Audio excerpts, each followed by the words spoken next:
a Casa das Linguas en Santiago e Bertamiráns. Patrocinan este programa.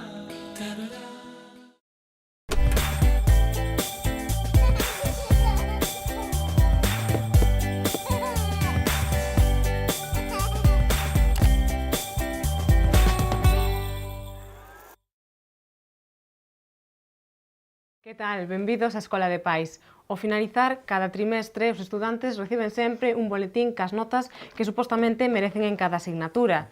Agora mesmo estamos xa a piques de rematar o curso, o que implica que veñen as vacacións, pero que tamén van a recibir previamente o boletín cas notas de final de curso.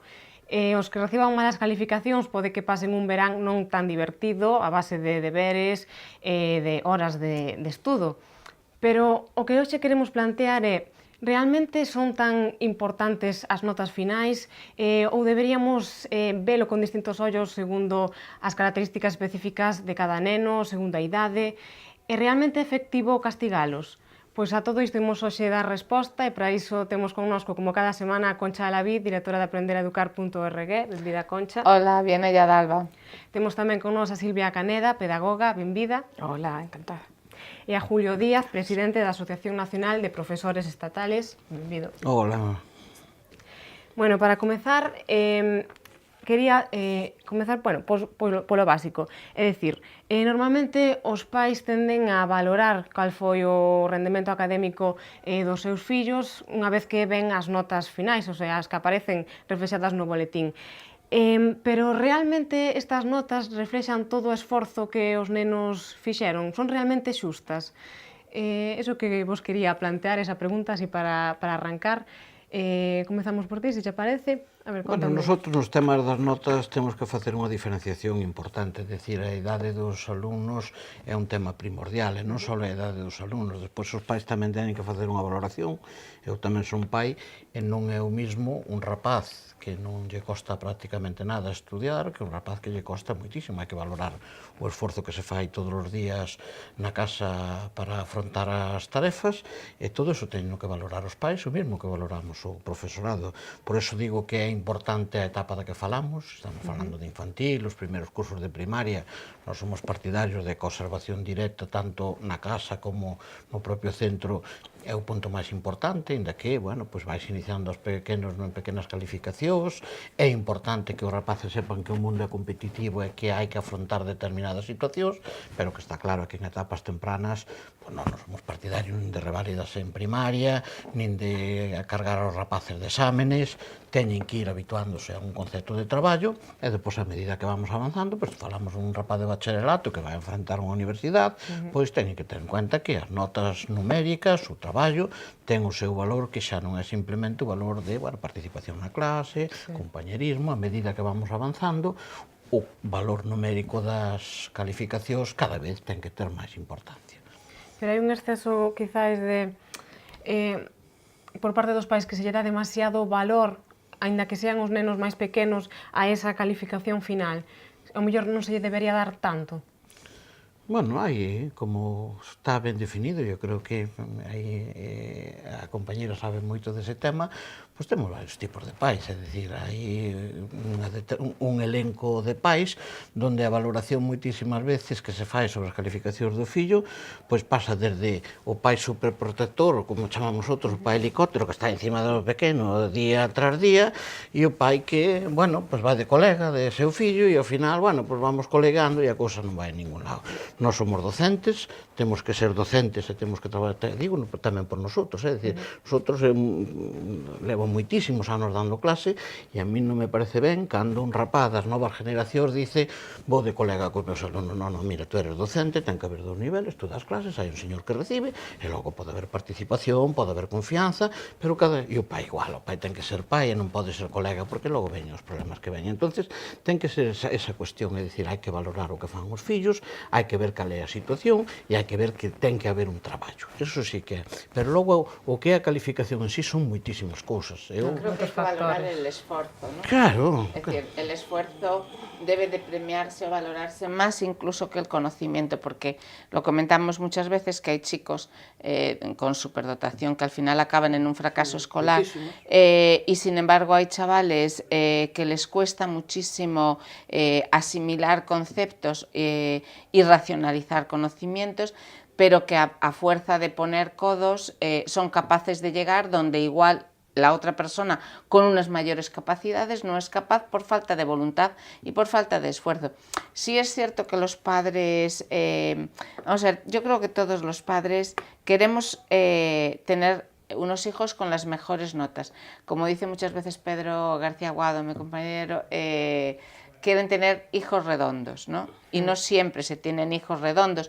Y a veces pienso que tampoco es necesario tenerlos, porque aprendemos mucho cuando los chicos tratan de buscar su propio camino, incluso podemos aprender de nuestros hijos, ¿no? Pero lo cierto y verdad es que los padres incluso a veces queremos tener las mejores notas para presumir de nuestros hijos en el parque o con los amigos. Y yo simplemente digo que a veces es preferible valorar y reforzar positivamente a aquel muchacho que lo intentó y se quedó con un 4,5 que aquel que sacando un 7,5. Mira, yo tengo un caso muy curioso, ¿no? Tengo un caso de 2 hermanos gemelos, además, donde uno es muy bueno, va siempre voluntario a estudiar, saca unas notazas, 9, 10 y tal. Y luego tengo otro donde le cuesta mucho más, va a remolque. Vamos a ver, no se pueden forzar los tiempos ni a las personas, porque es probable que esa persona que tiene muy buenas habilidades para el estudio y que le gusta además y que no le supone ningún sacrificio, tiene muy buenas notas, pero la otra persona, si le estamos forzando, acabaremos por conseguir que aborrezca el estudio. Cuando lo que hay que hacer es al revés, es potenciar y decirle, cariño, qué bien lo has hecho, qué orgullosa estoy de ti, pues mira, has sacado un 6, a la próxima a ver si sacas un 6,5 o un 6,25. Pero positivo, ¿no? Refuerzo positivo siempre. Volvendo un pouco ao principio, que preguntabas ao principio, polo que falades vos agora, vexo que estou de acordo totalmente, pero o que preguntabas de si eran xustas, eu, pensando sinceramente, se teño que dicir un sí ou un non, eu digo que un non. Vamos, que en xeral non son xustas, e mesmo polo que estades dicindo, non? Porque hai nenos que non se esforzan nada, e simplemente con estar en clase, escoitando o pouco que lles vai co aire, xa teñen solucionado para o examen. En cambio, outros nenos teñen que se esforzar pola tarde, teñen que estudiar a veces pola noite, e non se reflexa despois a nivel de nota, igual non é tan brillante, non? Non é unha nota tan alta, ni é un resultado tan alentador. O traballo non se vai ver reflexado no 7, ni no 6, ni no 5. Cando mellor ten máis valor de traballo que a outra persona que ten a capacidade tan boa, no? Que a mí non me tocou tampouco, pero que a veces pode tocar e os hai, no? Ese tipo de neno tamén, bueno, que pode existir e existe, os hai, no? Nas clases. Claro, porque hai moitos pais que o mellor se o neno saca malas notas, pois normalmente ríñenlle dicindolle que é un vago, non que non fai nada, pero realmente hai caso de xente que non é que sexa vaga, senón que non pode máis, que fai o máximo que pode. O sea, é que necesitan axuda externa. E moitas veces atopas e outras veces non. Depois hai un problema importante. O problema importante que hai agora é que moitísimas veces os rapaces non poden máis. Pero é que non poden máis porque determinados pais programan unha agenda aos seus fillos máis espesa que a do presidente de goberno. Iso non pode ser. É dicir, eu digo moitísimas veces, mamás e papás taxistas, témolas agora a centos, e despois a situación que se dá é unha situación complicada. É dicir, nós non podemos entender que un rapaz que ven a unhas clases con nosotros, onde fai un horario escolar moi Moi amplio, amplio. sale dese horario escolar, porque nosotros creíamos que era un adelanto o tema da jornada continuada, pero ao final estamos vendo que ao final o rapaz cando chega arde da noite chega reventado, porque vai á Escola Oficial de Idiomas, vai ao conservatorio, apuntan dúas actividades de deportes, ese ritmo non hai que non aguante, entonces os rapaces teñen que xogar, nosotros dicimos moitísimas veces, é dicir, non é cuestión de que un rapaz desde que se levanta ás 9 ou ás 8 e pico da mañá hasta as 11 da noite teña unha agenda imposible, non? Moitas veces os resultados dos estudios van en función deso. Hai un rapaz que chega un momento, teñen un mecanismo que desconectan e dicen, mira, hasta aquí chegamos, entonces eles teñen que ir desarrollando. Sí, porque además existe, o sea, el criterio de que los chicos, los chavales que lo aguantan todo, Sí, ¿no? sí, sí, Y sí. es falso, es decir, yo les digo muchísimas veces a los padres, mirad, el hecho de que el chico tenga 5 años, 10 o 15, no significa que no tenga problemas. Tendrá distintos problemas que los vuestros, pero seguro que los tiene. Es más, yo he visto niños con 3 años con depresión, ¿no? Entonces, resulta muy... es decir, resulta extraño ver cómo... Mejor dicho, no resulta extraño, lamentablemente es eso, no resulta extraño que ahora lo que tú decías con la jornada continua, los chavales que se hacen, a las 5 se van de 5 a 7 a una pasantía, cuando no le traen el preceptor a casa, cuidado. ¿Vale? Y después a las 7 de la tarde cuando terminan vuelven a casa y hay muchos padres que se ponen con ellos aún a estudiar hasta las 9 de la noche. Yo me pregunto si cualquiera de nosotros, de los adultos, ¿vale?, hiciéramos una jornada desde las 9 hasta las 3 de la tarde, 2:30, ¿vale?, y después nos meten 4 horas más, ¿lo aguantaríamos? Pero pretendemos que nuestros hijos lo aguanten. ¿Y en base a qué? A que queremos que sean los primeros, a que destaquen, a que vayan a la universidad y tengan el mejor expediente académico. Y mira, eso es algo con lo que se tiene que nacer. Es verdad que nosotros tenemos que apoyarlo y potenciarlo y reforzarlo de forma positiva. Pero lo que no puede ser tampoco es que hagamos de los chicos unos robots. Y a día de hoy los chicos no juegan. Claro, evidentemente después nos quejamos que lleguen a los 12, a los 14, a los 16 años y que estén tan agotados, tan aburridos que se refugien en determinadas sustancias, cuando es algo que nosotros hemos provocado por una insatisfacción total y absoluta a la que hemos llevado a ese ser humano, porque en definitiva es un niño y es un ser humano. Non sei se estáis de acordo con eso. Hai falta moitas horas de xogo. Eu o teño clarísimo. Tú eres Moitas pedagoga horas de e lo xogo, sabes. moitas faltan. Moitas horas de xogo, moitas horas de aburrirse, que se aburran, que teñan eles que buscar que facer. Pero se non teñen tempo libre, parece mentira, pero que non o teñen xa desde moi Y pequenos. de convivencia familiar. Sí, porque de otra cosa, comer, yo le pregunto, de cear. mira, yo últimamente les pregunto a los padres, cuando vienen con un chico que tiene un problema, le pregunto, mira, dime, ve describiéndome una jornada normal en el día a día de tu hijo.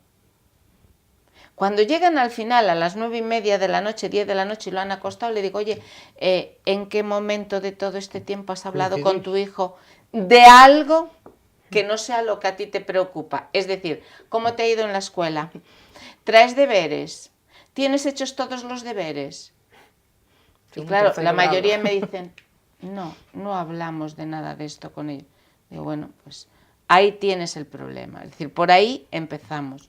Luego también es verdad, y sabéis, tú principalmente, que me has oído muchas veces decirlo, que yo nunca voy a criticar al profesorado, pero sí es cierto que en este caso tengo que decir una cosa con la que no estoy de acuerdo, y es porque también nos ha tocado muy directamente a Silvia y a mí. Silvia está como pedagoga en algunos de los chicos que trabajan en la zona con la que trabajamos nosotros de Villa García, Cambados, El Grove y tal, ¿no? Y tenemos un caso que nos ha dolido especialmente, por ejemplo, un chico con TDAH que había abandonado su consumo de marihuana desde el mes de diciembre, que había abandonado el consumo y que ha trabajado, se ha esforzado, ha luchado y que al final le han suspendido 2 asignaturas, estaba en básica, y se las suspenden única y exclusivamente por su comportamiento durante el primer trimestre, que efectivamente era un comportamiento disruptivo y no lo vamos a disculpar, ni muchísimo menos, pero va un poco unido a lo que tú, Alba, preguntabas al principio al presidente de la Asociación de Profesores el profesor, lo comentábamos el otro día también aquí, creo que era con Paula Autón, ¿no?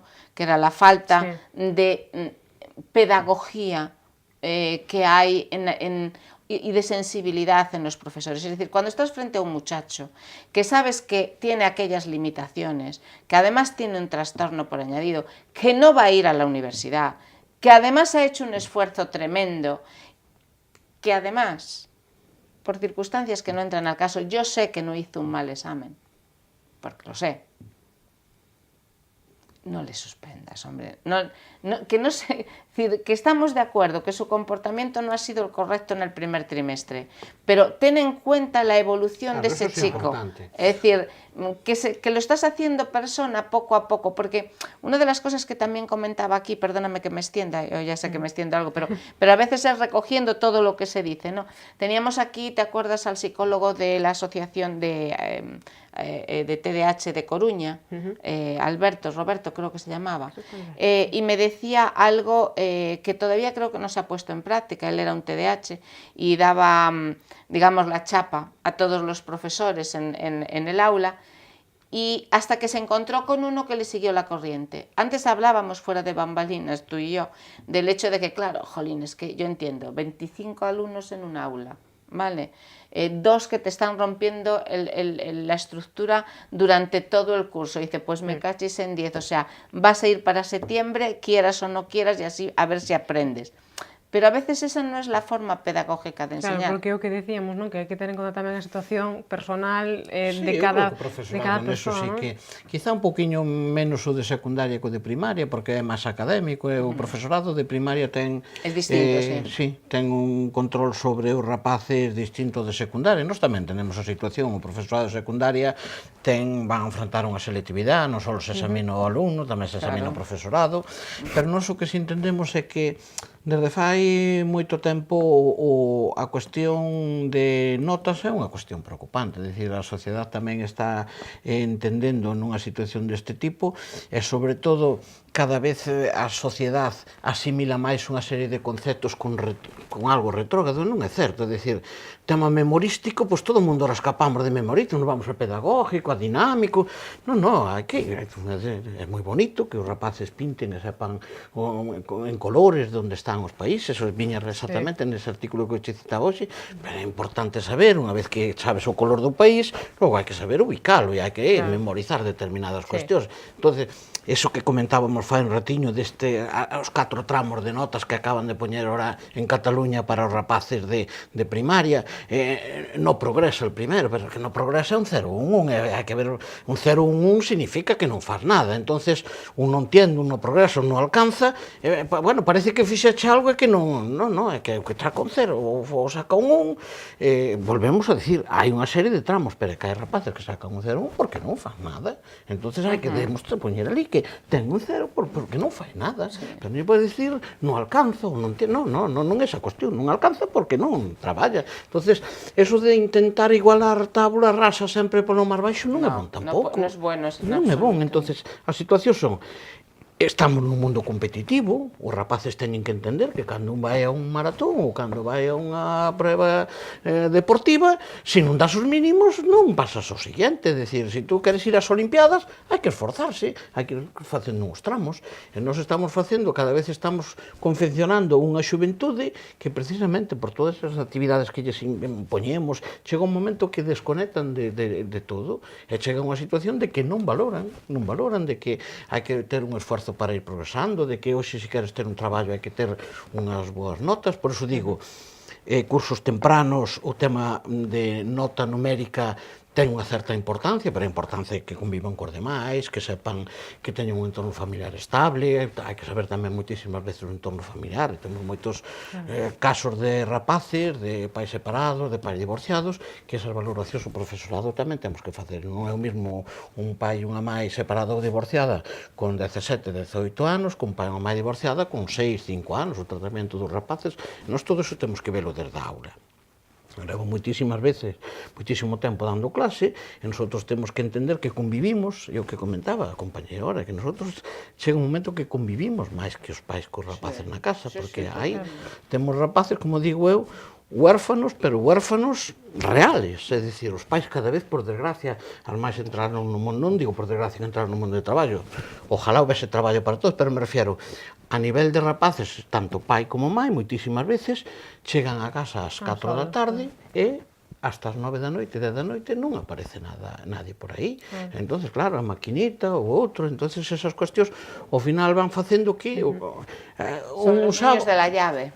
Sí, no, Los niños de la Os llave. niños de la llave, logo, tendríamos que facer o esforzo os pais, que eu tamén sou un pai, ahora teño 2 chavales maiores, pero temos que, eu fixen sempre un esforzo toda a miña vida de que pola semana procuramos comer todos xuntos as veces que podemos, pero o fin de semana era sagrado comer todos xuntos, cenar todos xuntos, sentarse, fuera móviles, falar, comentar, porque aquí chega un momento que os nosos fillos, a maioría das veces, son os desconocidos para nosotros.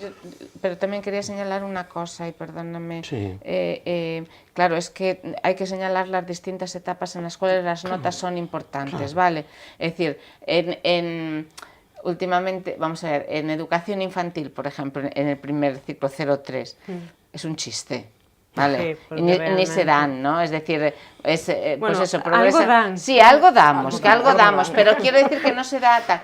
En segundo ciclo, en primaria, pues lo mismo. Ahora, evidentemente yo coincido contigo que en secundaria y en bachillerato son importantísimas y que hay que darle la importancia que tienen. Ahora, no me des esa importancia en básica. No, mira, eu Entiende lo comentaba que te antes, quiero un partidario que a mí me en lo que parece, se llama educación, o sea, formación me parecía básica. unha aberración. Eu Claro. son partidario de unha reválida para poder acceder a unha universidade, porque este país non pode fabricar No, universitarios. pero perdona una cosa, yo creo pero que... unha reválida a un rapaz de terceiro de primaria, No. é unha barbaridade. Non ten que facer ninguna reválida, que estamos dando clase. Pero perdona una cosa, yo recuerdo, yo no sé si tú y yo somos de la quinta, ella no, que la pedagoga Silvia es mucho más joven, pero vamos a ver, yo hice reválida para acceso a primero de bachiller con 10 años Sí. y no recuerdo que mi generación esté traumatizada No. por hacerlas, ¿vale?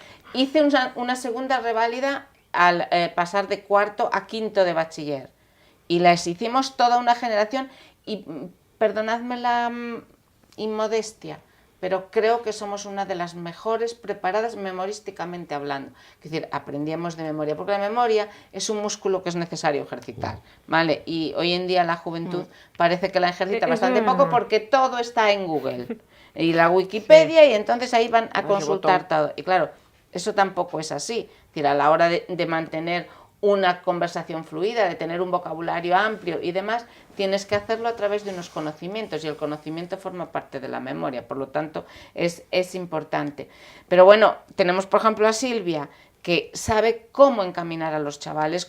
Es decir, hay muchas veces que un chaval no es que no quiera aprender, es que le cuesta, tiene un problema de capacidad de entendimiento, de racionalización, de asimilación, donde efectivamente, yo es que a veces soy mucho más, por lo que, desde mi experiencia, ¿vale? Soy mucho más partidaria de un buen profesional de pedagogía, un pedagogo, de lo que soy partidario de un profesor particular. Y que me perdonen las academias y todo esto, ya sé que me pueden guillotinar, pero el pedagogo sabe cómo llegar al alumno para saber en qué y cómo puede llegar hasta él. Sabes o que pasa? Que eu creo fai falta todo, pero hai nenos precisamente do que falabas antes, por exemplo, con TDAH, que son cousas, por decir algo moi concreto, que ahora mismo, por sorte, por desgracia, está moi extendido, non?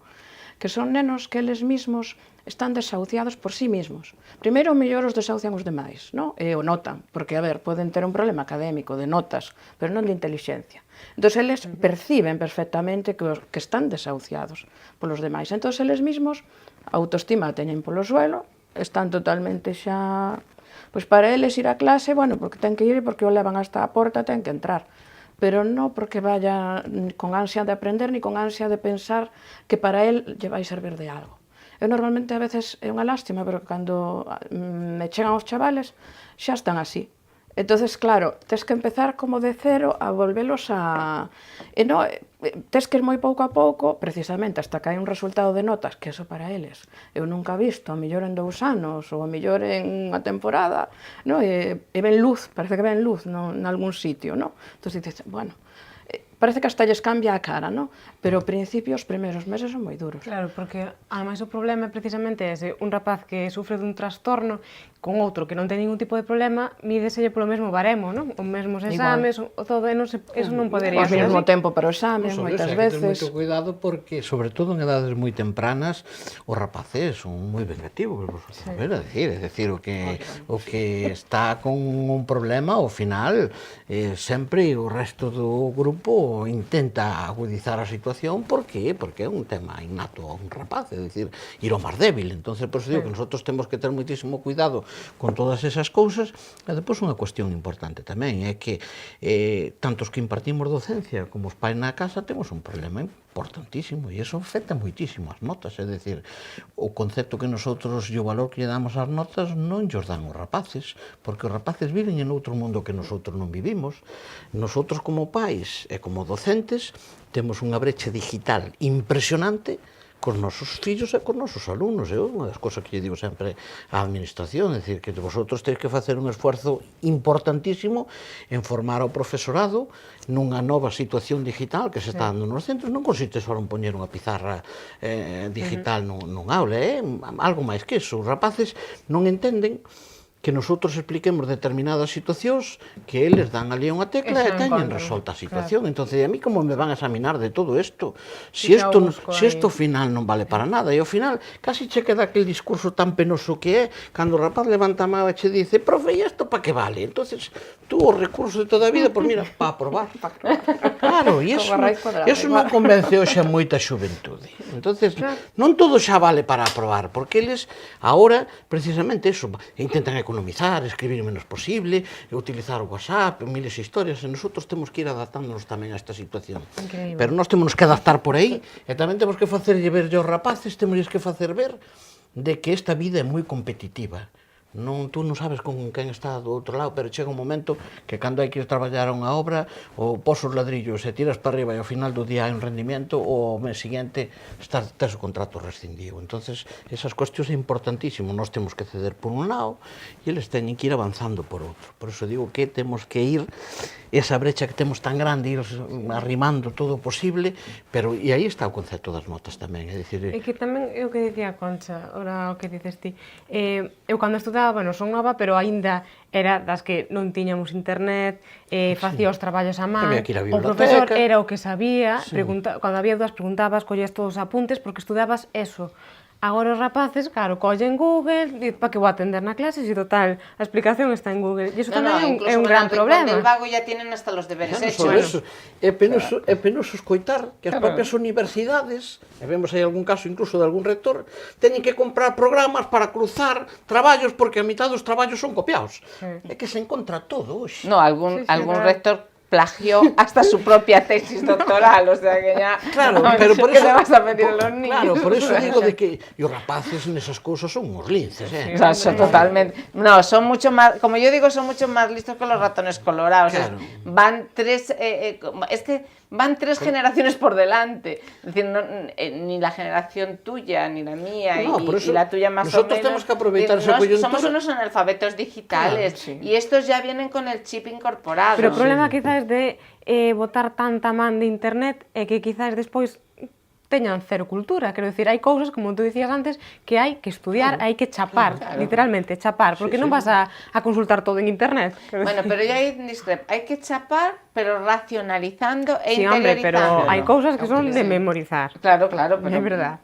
Claro, sí, no, eso es totalmente As capitales, cierto. non sei, os ríos, dicir, hai cousas que son chapar, e non queda outra, tabla de multiplicar. Que vas a buscar en internet? Eu comentaba, teño un rapaz dando clases, fillo meu, en Madrid, e non fai moito tempo, prefiero non decir nada máis, preguntoume se Ferrol tiña mar. E a galego,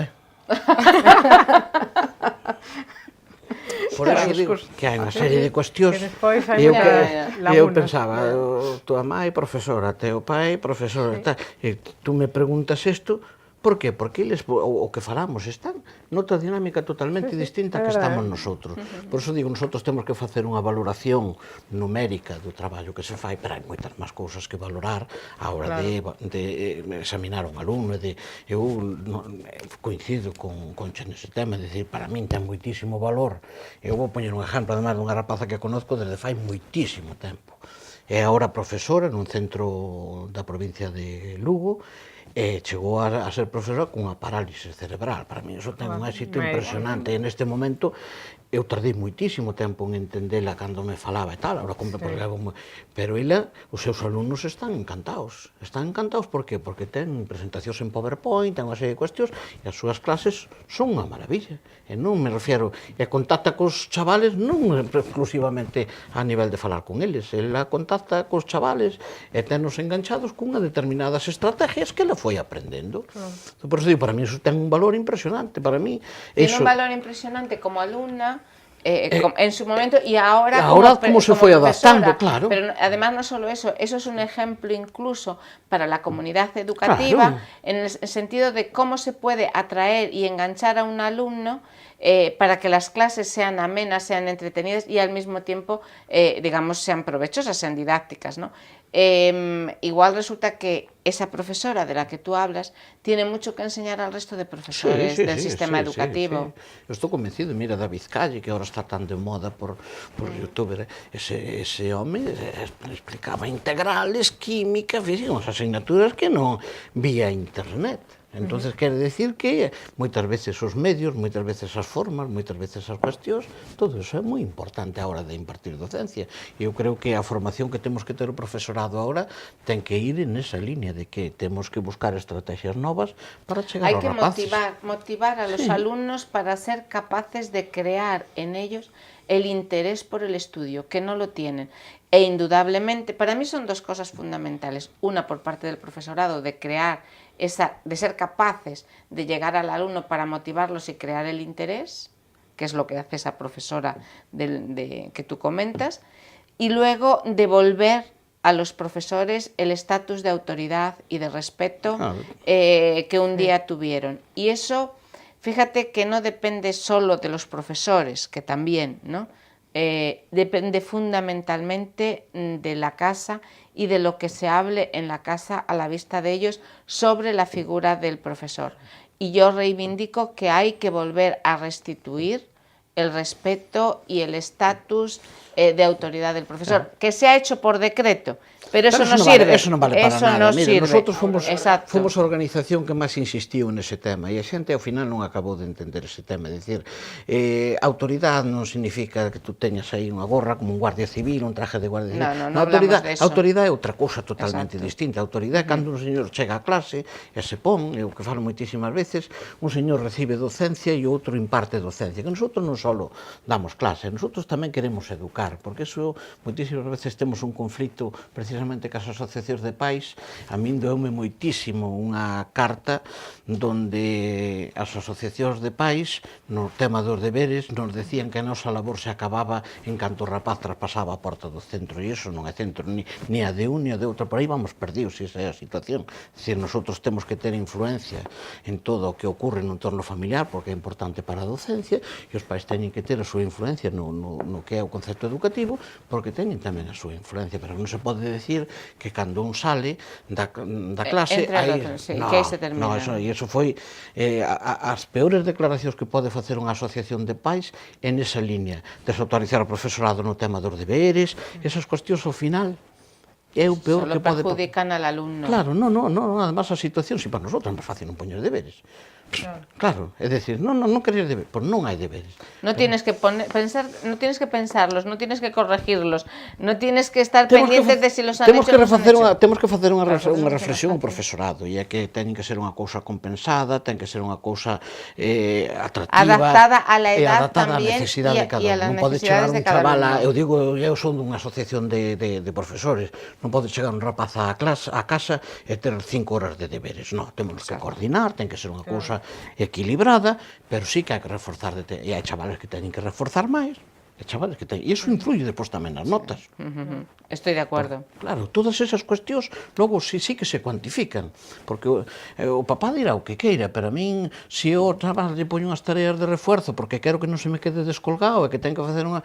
Se ao final, nosotros decímoslo sempre, ali o que se alegaba é que non había que había que facer máis cultura, que os chavales tiñen que ir máis ao cine, que pois nós detectamos que cando se fixeron esas huelgas de deberes, nin aumentou a xente que foi ao teatro, nin aumentou a xente que foi ao cine, nin aumentou a xente no fútbol, etcétera, etcétera. Pero non, por eso os debates son estériles, pero sí que temos que coordinar, e todo influye nas notas Son despois. estériles, pero son perjudiciales para el alumnado. Es decir, cuando hicieron esa huelga por el tema de los deberes y demás, lo que se le trasladó al alumno es no tienes obligación de hacer los deberes, los profesores están todos locos y lo que pretenden es obligaros a hacer en casa lo que no hacéis en el colegio. Mira, hay una cuestión muy clara, podemos disfrazarlo como queramos, pero la cuestión es que queríamos la jornada continua, nos dieron la jornada continua y ahora lo que hemos hecho es decir, y ahora que tenemos la jornada continua, ¿a dónde mandamos a nuestros hijos? Entonces, claro, ¿dónde es el sitio más fácil para tenerlos controlados? Porque claro, al mismo tiempo queremos saber dónde están, ¿eh? Es decir, no somos unos padres tan descerebrados que nosotros queremos... Pero entonces, ¿dónde los mandamos? A volverlos a sentar en una silla otras 2 horas. Y luego cuando venimos nos ponemos nosotros con ellos, o aunque no nos pongamos con ellos, realmente les mandamos a hacer el resto de los deberes. Y eso no puede ser, es decir, una persona no puede estar 8, 10, 12 horas trabajando, porque es inviable, no va a dar resultado, van a rechazar y van a rechazar también la autoridad que viene desde el profesor y desde los propios padres, porque en qué hora y en qué momento esos padres dialogan y conversan con ellos. Es más, yo me pregunto, ¿en qué hora y en qué momento esos padres se dan cuenta y detectan que el niño tiene un problema? Es decir, que el niño no es capaz de trabajar por sí solo. Un caso, hay un chiquito que no quiere estudiar y además ha decidido que este curso lo va a suspender porque para el curso que viene repite, va a sacar mejores notas y le va a ser más fácil. Los chavales también piensan, ¿eh? Que luego no ocurre. Que luego no ocurre, que luego se llevan una sorpresa terrible, que tenemos otro que también pensó así y ahora ha vuelto a suspender y evidentemente se va para básica, que no se va para... ¿Me entiendes? Yo soy un firme defensor que si uno que está ahí entre Pinto y Valdemoro le podemos empujar un poquito y puede ir a Pinto, es mejor que se quede en Valdemoro, porque luego... Depende, habría que estudiar las circunstancias. ¿Ves? Eso sí que yo no estoy de acuerdo con regalar, entre comillas, lo de regalar. No. Es decir, darle un empujoncito hacia arriba depende cómo y en qué circunstancias. Depende cuánto se haya esforzado ese chico. Claro. Si ese chico se ha esforzado para aprobar y ha luchado por ese aprobado, me parece que lo merece. Pero respecto a eso, por exemplo, hai moitos casos, sobre todo xa falando en temas máis serios que en segundo de bacharelato, que deciden de irse ou non á universidade, ademais en xuño ou en setembro, que en xuño, bueno, máis importante ter máis posibilidade de elexir, etc. E hai profesores que, ao mellor, deixan alumnos por unha asignatura con un 4 e pico. Eso vos credes que realmente está ben ou que se debería dar un pouco de axuda cando é tan necesario como é nun segundo de bacharelato? Ahora, por exemplo, que está en casa de selectividade. Nun momento tan crítico, ademais. Pero mira, o problema agora xa non é só eso. O problema é que agora o concepto que se ten de nota e de numeración está totalmente desvirtuado. Agora, por exemplo, acabamos de ver que tú podes operar a eso con 2 asignaturas suspensos. Nós fomos a única organización a nivel de toda España que dixemos que eso non pode ser, eso non pode. Se tú queres titular na ESO, tú tens que superar os mínimos que se establecen, porque senón as cousas non teñen sentido. Eu nos poñemos un exemplo, se tú vas a un campeonato e a barra para saltar está a un 20, entonces todo o mundo a partir dun 20 salta, pero hai un que non dá chegado a un 20, vamos a baixar a barra. Non, ese home non está para competir nunha competición dese tipo. Entonces o que non pode ser é que se tú non suspendes as matemáticas, non suspendes a lengua, nos vamos... Pero é por política pura e dura, é dicir, porque eso foi un acordo para cerrar ahora un avance no que é o Pacto por a Educación, e dicir, pois vamos a ceder aí. Pero tú non podes ceder nunha situación en que a unha persona lle vas a dar unha titulación, porque entonces non teñen sentido os mínimos. Entonces, que sentido ten un 5? Porque realmente todo o que os que impartimos clase entendemos que un 5 é ese límite a partir do cual, bueno, pois o currículum queda prácticamente equilibrado e visto. Todo o que sea a partir de aí para baixo é que o rapaz non chegou aos mínimos. Se tú ao final a un señor lle das unha titulación igual, con 2 asignaturas suspensas, que eso que fai co que está ao lado, e se está esforzando, chega un momento que dice... Da lo mismo. Café para todo todos. vale, claro, eso é verdade. claro, café para todos en educación non vale. Claro, Entonces, estoy de por eso acordo. digo que hai que ser rigurosos no traballo, hai que traballar, e digo, é traballar consensuado entre a casa, os alumnos, o propio... E eu dixeno sempre, pero eu coincido é importantísimo que os chavales fagan unha actividade física ao largo do día. Eu foi unha das preocupacións que tuve. Eu teño uns rapaces onde tuveron que, nun momento determinado, tomar unha decisión. Estaban facendo dúas actividades, unha era ajedrez e a outra era fútbol. E eu que estuve encantado cando eles decidiron que a que iban a seguir era o fútbol. Por qué? Porque además é un deporte ao aire libre, relacionase con outros rapaces. Sí, pero curiosamente los padres tienen la tendencia. Cuando el chico no va bien, ¿qué le quitamos? El Claro, deporte. pero eso é un error. El deporte. Es un error. Alucino. Claro. Exactamente. É verdade, a propósito ahora de que dices eso, o sea, para que non acabe o programa sin comentalo, cando veñen as malas notas, imagínate agora que que veñen as de verán, suspenden, como teñen que reaccionar os pais? Criticando o profesor, non. Bueno, Eu vou empezar por aí. Criticando o profesor, non.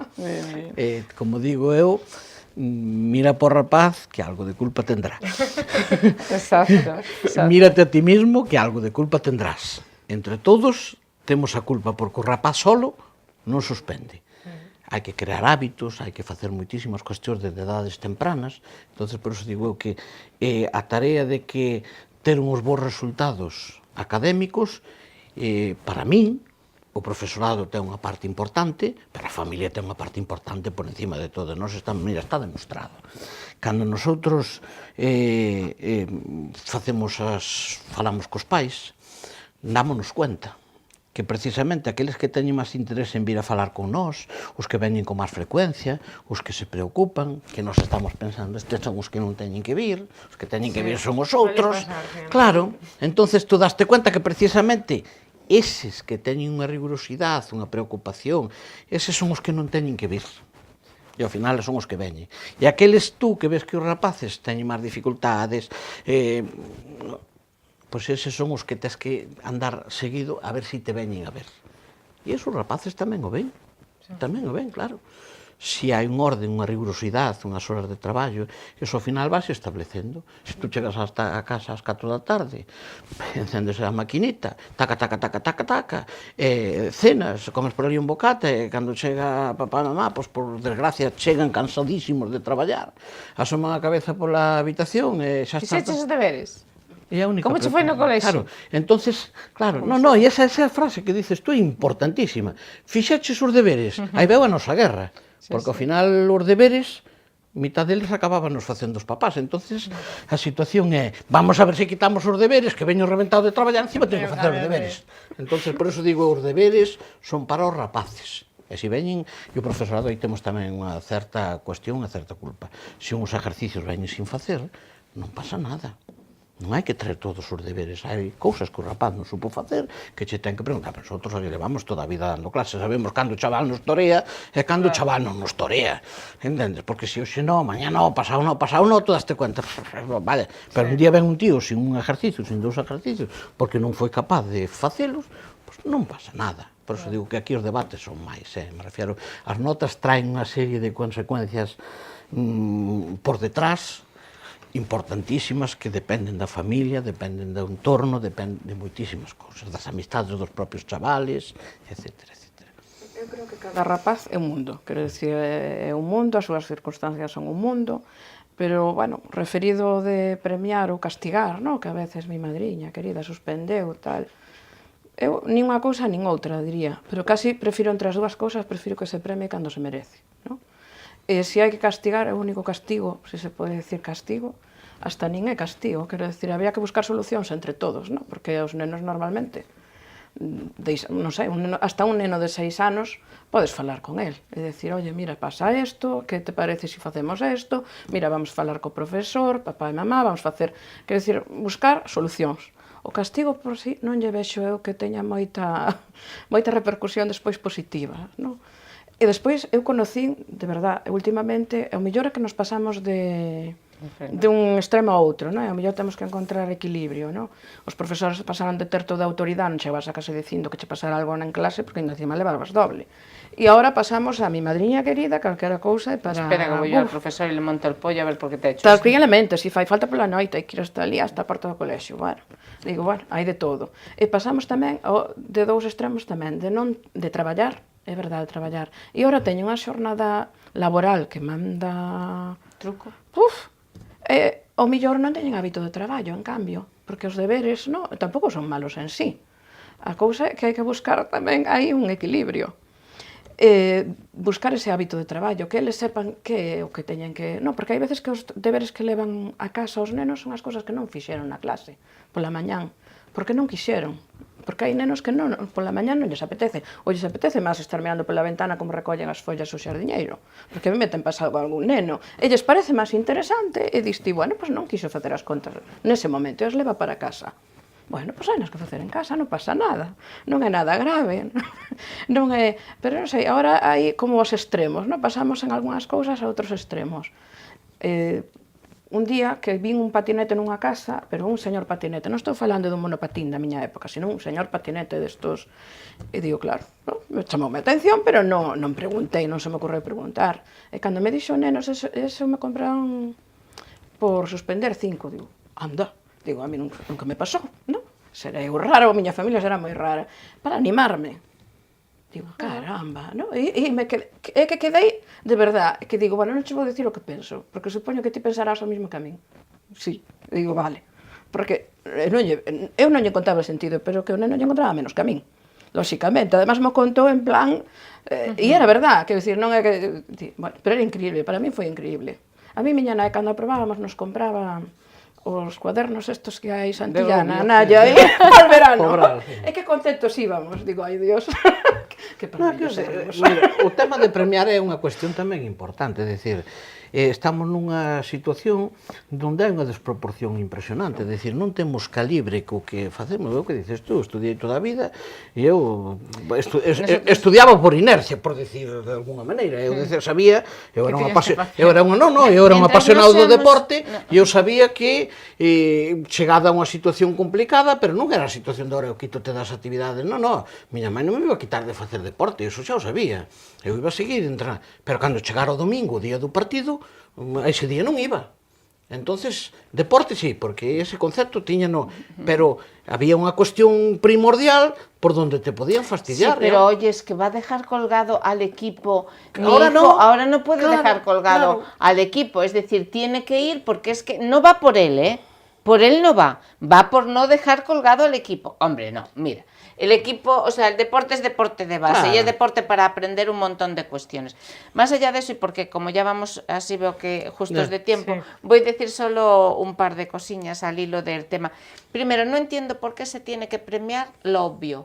Y lo obvio es que un alumno va a clase durante todo un curso para obtener unos objetivos y unos resultados. Esos resultados pueden ser mejores, peores, regulares, más buenos o no. Pero en cualquier caso son unos objetivos. No entiendo por qué se tiene que premiar. No sé si a los que vamos a trabajar todos los días resulta que nos dan propina por hacer nuestro trabajo. Creo que no. Por lo tanto, primer error de premiar algo que tiene que ser obvio. Y en segundo lugar, castigar. Primero, es una palabra que no me gusta. Se castiga en todo caso con la cárcel a los delincuentes. Pero nuestros hijos no son delincuentes. Nuestros hijos son muchachos que tendrán mejores o peores actitudes, mejores o peores habilidades, pero que en cualquier caso son buenos chicos que quieren hacer las cosas bien, pero a veces se equivocan y no les salen. Por lo tanto, ¿cuál tiene que ser la consecuencia? Evidentemente siempre proporcional, digamos, a las notas suspensas, porque si están aprobadas, mi opinión es que durante el verano no deben de hacer nada, salvo durante el mes de julio alguna cosa puntual en aquellas que han tenido mayor dificultad, pero como mucho 1 hora, 2 al día máximo, ¿vale? Pero el mes de agosto libre totalmente, porque el cerebro también necesita descansar. Y lo que está claro que aquellos que han suspendido es porque no han hecho su trabajo, y en ese caso no se trata de tener una consecuencia. La consecuencia de no haber aprobado es que no realizaste tu trabajo adecuadamente y por lo tanto tienes que volver a repetirlo durante el verano. pero sin que ello suponga que le castigamos sobre, o sea, le quitamos el móvil, la televisión, el no sé qué, el no sé cuánto, el primer día, porque el primer día, eso sí, ¡buah! Vaya disgusto, y deja que venga tu padre, ¿vale? Y te vas a enterar. Claro, a los 15 días ya nos hemos relajado todos, hemos comprendido que el muchacho tenía derecho a suspender porque todo el mundo tiene derecho a cometer errores y equivocarse y que de los errores se aprende y todo esto que nos dicen todos los psicólogos, pedagogos y todo esto, y ya hemos rebajado el nivel de intensidad y entonces ya ahí nos olvidamos y decimos, bueno, a ver si el próximo curso lo saca mejor. No, mira, la educación es algo que tiene que ser diario, cotidiano, y que no podemos relajarnos y que tenemos que tener la mentalidad que cuando tenemos un hijo se acabó nuestra tranquilidad hasta el día, por lo menos como mínimo hasta el día que se vaya de casa y sea autónomo, y hasta ese momento como no hay relajación, ya lo sé que después, como dice el juez Emilio Calatayud, te pueden volver, claro, te pueden volver y te vuelven, en vez de uno te vuelven ahora tres, vuelven, sí. ¿no? Pero quiero decir, me habéis entendido el Sí, hombre, concepto mira, que quiero claro, y trasladar. un problema importante ahora es que los niños no son de cristal. Y Exacto. todos se traumatizan y entonces al día siguiente hay que perdonarle, no sea que se vaya a traumatizar. No, los niños no son de cristal y la desproporción, eso es importantísimo. Yo no puedo a un niño de segundo, de primaria, o de tercero, o de primero, decirle que si aprueba todo, lo voy a llevar a Walt Disney, yo lo llevaré porque lo quiero llevar, pero yo no puedo vender esa moto y decir, te voy a llevar a Walt Disney. Eso es terrible, cuando no puedas comprarle el Ferrari, que te lo pedirá con 18 años, ¿qué hacemos? Mira, yo estoy pensando ahora en mi mujer que quería un perchero para la habitación desde hace no sé cuánto tiempo, y el otro día, como era el día de mi cumpleaños, llegó con el perchero y dije yo, el perchero, encima de montar, de Ikea, y digo yo, hombre, y el perchero a estas alturas, tú me traes el perchero es para ti.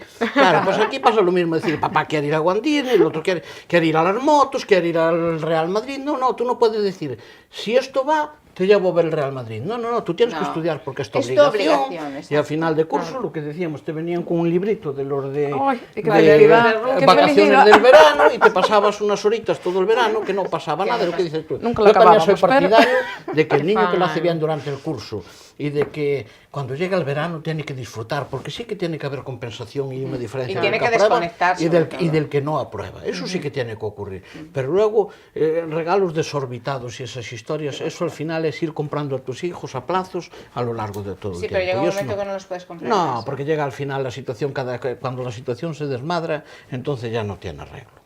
Bueno, pues aquí deixamos o debate de hoxe, que como viron foi sobre as notas escolares. Para a semana que ven, Concha, vamos falar sobre familia numerosa. Vamos a hablar de algo que incluso, fíjate, tiene relación. Hablaremos de familias numerosas y qué tratamientos reciben esos niños de familias numerosas, qué comportamientos, y vamos a observar la diferencia entre el hijo único, como mucho 2 hijos, y el que tiene eso. Ya no me voy a poner en los 9, pero en los 4, 5 o 6. Veremos que son unas familias completamente diferentes. Sí. Bueno, pues entonces, hoxe rematamos. Grazas, Concha, como a cada ti, semana. como siempre. Grazas, Julio. Moitas gracias, Silvia. Moitas gracias. Vémonos xa entonces no seguinte programa. Gracias por estar con nós.